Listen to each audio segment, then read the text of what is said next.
Hi everyone welcome back. ನೀವು ನೋಡ್ತಾ ಇದ್ದೀರಾ ಸ್ಟೂಡೆಂಟ್ ಸೊಲ್ಯೂಷನ್ ಯೂಟ್ಯೂಬ್ ಚಾನಲ್. ಇಲ್ಲಿ ಕಂಡೀಷನ್ಸ್ ಕೂಡ ಇದಾವೆ ಆಯ್ತಾ. ಈ ಕಂಡೀಷನ್ಸ್ ನೀವು ಎಲಿಜಿಬಲ್ ಇದ್ರೆ ಮಾತ್ರ ನಿಮಗೆ ಸ್ಕಾಲರ್ಶಿಪ್ ಬರುತ್ತೆ, SSP ಸ್ಕಾಲರ್ಶಿಪ್. ಎಲ್ಲ ವಿದ್ಯಾರ್ಥಿಗಳಿಗೆ, ಎಲ್ಲ ಕ್ಯಾಟಗರಿ ವಿದ್ಯಾರ್ಥಿಗಳಿಗೆ ಸಂಪೂರ್ಣ ಮಾಹಿತಿ ಇದೆ, ತಿಳಿಸ್ಕೊಡ್ತೀವಿ. ಚಾನಲ್ಗೆ ಸಬ್ಸ್ಕ್ರೈಬ್ ಆಗಿ ವಿಡಿಯೋ ಎಷ್ಟು ಲೈಕ್ ಮಾಡಿ. ನೀವು ಬಂದ್ಬಿಟ್ಟು ಕಂಪಲ್ಸರಿ ಬಂದ್ಬಿಟ್ಟು ಕರ್ನಾಟಕದಲ್ಲೇ ಹುಟ್ಟಿ ಬೆಳೆದಿರಬೇಕಾಗುತ್ತೆ, ಪರ್ಮನೆಂಟ್ ರೆಸಿಡೆಂಟ್ ಆಫ್ ಕರ್ನಾಟಕ ಆಗಿರಬೇಕಾಗುತ್ತೆ. ಅದು ಗೊತ್ತೇ ಇದೆ ಎಲ್ರಿಗೂ. ನೀವು ಬಂದ್ಬಿಟ್ಟು compulsory SC ST OBC minority ಅಥವಾ ಬ್ರಾಹ್ಮಣ ಡಿಪಾರ್ಟ್ಮೆಂಟ್ಗೆ ಸೇರಿದ್ರೆ ನಿಮಗೆ ಕೂಡ ಸ್ಕಾಲರ್ಶಿಪ್ ಕೂಡ ಬರುತ್ತೆ. ನೀವು ಕಂಪಲ್ಸರಿ ನೀವು ಕಾಲೇಜ್ಗಳಿಗೆ ಅಡ್ಮಿಷನ್ ಆಗಿರ್ಬೇಕಾಗುತ್ತೆ. ಕಾಲೇಜಿಗೆ ಅಡ್ಮಿಷನ್ ಆದ್ರೆ ನಿಮಗೆ ಸಿಗುತ್ತೆ.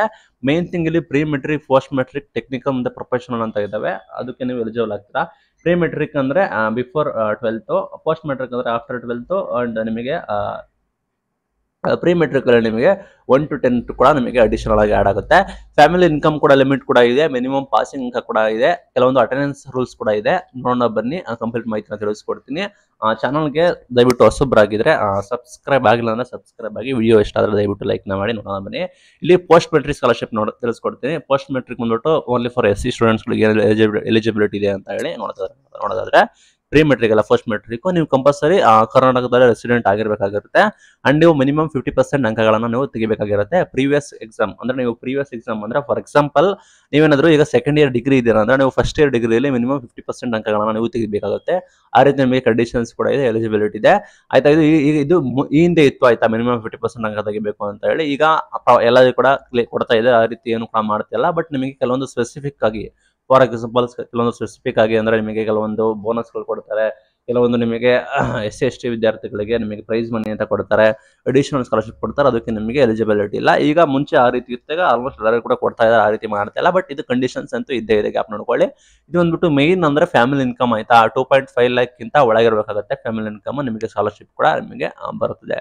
ಪೋಸ್ಟ್ ಮೆಟ್ರಿಕ್ ಮಾಡೋದಾದ್ರೆ ಸೇಮ್ ರೆಸಿಡೆಂಟ್ ಆಫ್ ಕರ್ನಾಟಕ ಇರಬೇಕು, ಸೇಮ್ 50% ನಿಮಗೆ ಮಾರ್ಕ್ಸ್ ಆಗಿರ್ಬೇಕು. ಇದು ST ಸ್ಟೂಡೆಂಟ್ಸ್ಗಳಿಗೆ ರೆಸಿಡೆಂಟ್ ಆಫ್ ಕರ್ನಾಟಕ ಆಗಿರಬೇಕು. ಅಂಡ್ ನೀವು ಮಿನಿಮಮ್ 50% ಅಂಕಗಳನ್ನು ಪಡೆದುಕೊಂಡಿರಬೇಕು. ನಿಮ್ಮ ಫ್ಯಾಮಿಲಿ ಇನ್ಕಮ್ ಅಂದ್ಬಿಟ್ಟು ಲೆಸ್ ದೆನ್ 2.5 lakh ಆಗಿರಬೇಕು. ಇಷ್ಟು ಕಂಡೀಷನ್ಸ್ ಕೂಡ ಇದೆ. ಈ ಕಂಡೀಷನ್ ಅಲ್ಲಿ ಏನು ಅಪ್ಡೇಟ್ ಆಗಿದೆ ಅಂದ್ರೆ, ಮಿನಿಮಮ್ ಪಾಸಿಂಗ್ ಅಂಕಗಳು ಕೇಳ್ತಾ ಇಲ್ಲ, ಬಟ್ ಸಮ್ ಟೈಮ್ಸ್ ಕೇಳ್ತಾರೆ. ಅಂದ್ರೆ ಮಿನಿಮಮ್ 50% ಅಂಕಗಳನ್ನು ತೆಗೆದುಕೊಂಡಿದ್ದಾರೆ ಇಲ್ವಾ ಅಂತ, ಅದನ್ನ ನಿಮಗೆ ಕ್ಲಾರಿಫೈ ನಿಮಗೆ ಸಿಗುತ್ತೆ. ನೀವು ನೋಡಿದ್ರೆ ನಿಮ್ಗೆ ಗೊತ್ತಾಗುತ್ತೆ ಸ್ಟೇಟಸ್ ಯಾವ ರೀತಿ ಇದೆ ಅಂತ. ಇನ್ನು ಮೇನ್ ಥಿಂಗ್ OBC ವಿದ್ಯಾರ್ಥಿಗಳಿಗೆ ಆಯ್ತಾ, ಪೋಸ್ಟ್ ಮೆಟ್ರಿಕ್ ಸ್ಕಾಲರ್ಶಿಪ್ ಬಂದ್ಬಿಟ್ಟು OBC ವಿದ್ಯಾರ್ಥಿಗಳಿಗೆ ನೀವು main thing backward classes category ಇರಬೇಕಾಗುತ್ತೆ. 2A 2B 3A 3B ಇದ್ರೆ ನಿಮಗೆ ಬ್ಯಾಕ್ವರ್ಡ್ ಕ್ಲಾಸಸ್ ಅಂತ ಕರೀತಾರೆ, ಅವರು ನೀವು ಎಲಿಜಿಬಲ್ ಆಗ್ತೀರಾ. ನೀವು ಬಂದ್ಬಿಟ್ಟು ಮಿನಿಮಮ್ ಕ್ಯಾಟಗರಿ 1 ಬಂದ್ಬಿಟ್ಟು ಮಿನಿಮಮ್ 50% ಅಂತ ಇದೆ. Category 2A 2B 3A 3B ಬಂದ್ಬಿಟ್ಟು ಮಿನಿಮಮ್ 60% ಕೂಡ ಇದೆ. ಇದು ಎಲಿಜಿಬಿಲಿಟಿ ಇದೆ ಆಯ್ತಾ. Category 1 50%, category 2A 2B 3A 3B 60% ಅಂಕಗಳಿದ್ರೆ ನಿಮಗೆ ಮಾತ್ರ ಸ್ಕಾಲರ್ಶಿಪ್ ಬರುತ್ತೆ ಅಂತ ಎಲಿಜಿಬಿಲಿಟಿ ಕೂಡ ಇದೆ. ಆದ್ರೂ ಕೂಡ ಸಮ್ ಎಕ್ಸ್ಕ್ಯೂಸಸ್ ಇರೋ ಕಾರಣ ವಿದ್ಯಾರ್ಥಿಗಳಿಗೆ ಕ್ರೆಡಿಟ್ ಕೂಡ ಮಾಡ್ತಾ ಇದ್ದಾರೆ, ಅದ್ರಲ್ಲಿ ಯಾವುದೇ ರೀತಿ ಬದಲಾವಣೆ ಇಲ್ಲ. ಬಟ್ ಫ್ಯಾಮಿಲಿ ಇನ್ಕಮ್ ಬಂದ್ಬಿಟ್ಟು ಲೆಸ್ ದೆನ್ 2.5 lakh ಇರಬೇಕಾಗುತ್ತೆ. ಇದು ಕಡ್ಡಾಯ ಅಂತ ಇಷ್ಟಪಡ್ತೇನೆ. ಫ್ಯಾಮಿಲಿ ಇನ್ಕಮ್ 2.5 lakh ಒಳಗೆ ನಿಮಗೆ ಕಡ್ಡಾಯವಾಗಿ ಇರಬೇಕಾಗುತ್ತೆ. ವೆರಿ ಇಂಪಾರ್ಟೆಂಟ್ ಆಗಿರುತ್ತೆ ಫ್ಯಾಮಿಲಿ ಇನ್ಕಮ್ ಆಯ್ತಾ, ಅದು ಗ್ಯಾಪ್ ನೋಡ್ಕೊಳ್ಳಿ. ನಂತರ ಮೈನಾರಿಟಿ ಬಂದ್ಬಿಟ್ಟು ರೆಸಿಡೆಂಟ್ ಆಫ್ ಕರ್ನಾಟಕ ಆಗಿರಬೇಕಾಗುತ್ತೆ. ಬಿಲಾಂಗ್ ಟು ಮೈನಾರಿಟಿ ಕಮ್ಯುನಿಟಿ ಆಗಿರಬೇಕಾಗುತ್ತೆ. ಏನಂದ್ರೆ Muslim, Christian, Sikh, Buddhist, Jain, Parsi ಎಲ್ಲ ಕೂಡ ಆಗಿರೋ ನಮಗೆ ಬರುತ್ತೆ. ಮೈನಾರಿಟಿ ಅವರಿಗೆ ಕಂಪ್ಲೀಟ್ಲಿ ಬಂದ್ಬಿಟ್ಟು ಅವರು 11th ಅಥವಾ 12th UG PG technical courses, MPhil PhD ಅದ್ರಲ್ಲಿ ನೀವು ಕಂಪಲ್ಸರಿ ಇದ್ರೆ ನಿಮಗೆ ಸ್ಕಾಲರ್ಶಿಪ್ ಕೂಡ ಬರುತ್ತೆ. ನಿಮಗೂ ಕೂಡ ಮಿನಿಮಮ್ 50% ತೆಗಿಬೇಕು ಅಂತ ರೂಲ್ಸ್ ಕೂಡ ಇದೆ, ಅದನ್ನು ಕೂಡ ನೆಗೋಷಿಯೇಷನ್ ಕೂಡ ಮಾಡ್ತಾ ಇದ್ದಾರೆ ಈಗ.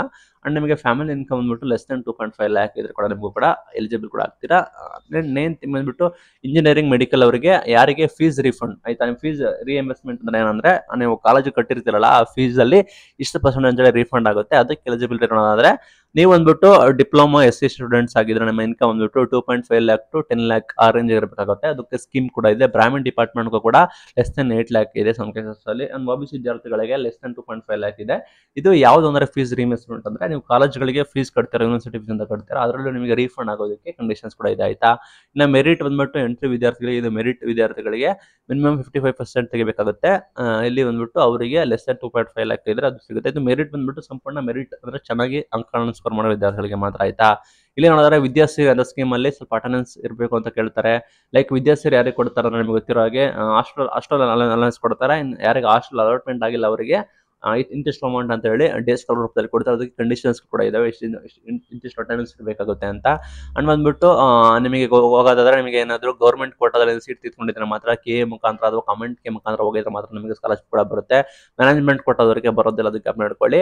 ಇಲ್ಲಿ ಬಂದ್ಬಿಟ್ಟು ನಿಮಗೆ ಸ್ಕಾಲರ್ಶಿಪ್ ಅಲ್ಲಿ ಫೀಸ್ ರಿಇನ್ವೆಸ್ಟ್ಮೆಂಟ್ ಅಂತ ಇರುತ್ತೆ. ಫೀಸ್ ರಿಇನ್ವೆಸ್ಟ್ಮೆಂಟ್ ಅಂದ್ರೆ ನಿಮಗೆ ಫೀಸ್ ರಿಫಂಡ್ ಆಗೋದು, ಹಾಸ್ಟೆಲ್ ಫೀಸ್ ಕ್ಲಿಯರ್ ಆಗೋದಿರುತ್ತೆ, ಮತ್ತೆ ಮೇಂಟೆನೆನ್ಸ್ ಅಲವೆನ್ಸ್ ಅಂತ ಕೊಡ್ತಾರೆ. ಮೀನ್ಸ್ ಮಂತ್ಲಿ ನಿಮಗೆ ಕೊಡ್ತಾರೆ, ಅದನ್ನ ನಿಮಗೆ ಡೇ ಸ್ಕಾಲರ್ ಅಂತ ಕರೀತಾರೆ. ಬಂದ್ಬಿಟ್ಟು ನಿಮ್ಗೆ ಏನಾದ್ರು ಸ್ಕಾಲರ್ಶಿಪ್ ಅಲ್ಲಿ ಯಾವ ಅಂಡರ್ ಬರ್ತೀರಾ ಅಂತ ನೀವು ಚೆಕ್ ಮಾಡ್ಕೋಬೇಕಾಗುತ್ತೆ. ಎಲ್ಲ ಮಾರ್ಕ್ಸ್ ಕಾರ್ಡ್ಗಳು ಕರೆಕ್ಟಾಗಿ ಅಪ್ಡೇಟ್ ಆಗಿ ನಿಮ್ಮ ಡಾಕ್ಯುಮೆಂಟ್ ಎಲ್ಲ ಸರಿ ಇದ್ರೆ ಮಾತ್ರ ನಿಮಗೆ ಸ್ಕಾಲರ್ಶಿಪ್ ಬರುತ್ತೆ. ಆಯ್ತು, ಸುಮ್ಮನೆ ನಿಮಗೆ ಬರೋದಿಲ್ಲ. ಇದು ಬಂದ್ಬಿಟ್ಟು ಇಯರ್ಲಿ ಅಪ್ಡೇಟ್ ಆಗುತ್ತೆ. ನಿಮ್ಮ ಚೆಕ್ ಮಾಡ್ಕೋಬೇಕಾಗುತ್ತೆ ನೀವು ಏನಾದರೂ ಬದಲಾವಣೆ ತಂದಿದ್ದೀರಾ ಅಂತ. ಇದು ರೂಲ್ಸ್ ಇದೆ ಆಯ್ತಾ.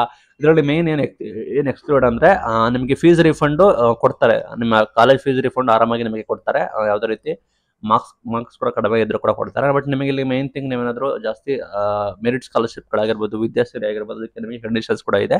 ಇದಿಷ್ಟು ಮಾರ್ಕ್ಸ್ ತೆಗಿಬೇಕು, ಇದಿಷ್ಟು ಅಟೆಂಡೆನ್ಸ್ ಇರಬೇಕು ಅಂತ. ಅದು ಎಲ್ಲರಿಗೂ ಕೂಡ ಕೊಡೋದಿಲ್ಲ ಆಯ್ತಾ.